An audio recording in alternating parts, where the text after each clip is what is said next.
we have a video clip or something like that. Now we want to add our voice. So let's see how we can do this in CapCut.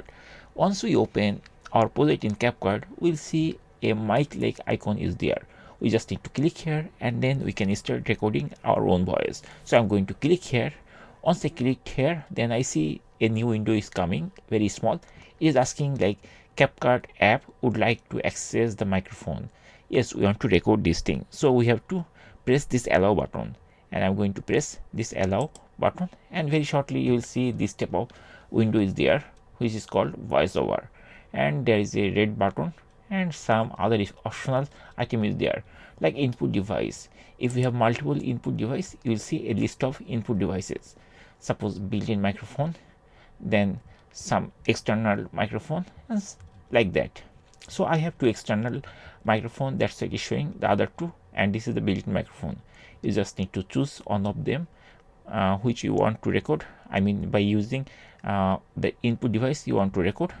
I'm going to choose this one, and then finally you have to choose a volume level.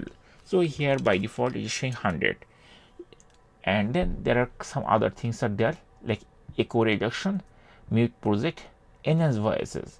So this feature you can use based on your own requirement, but I'm not going to choose any of these things, and then I'm going to record my voice.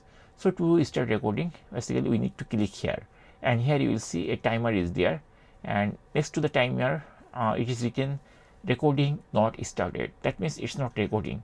To start recording, we just need to click here. So I'm going to click this red button, and here you will see it started recording, and here it is showing recording, and there is a small button and the timer is going on, and this bar is going up and down based on of my voice.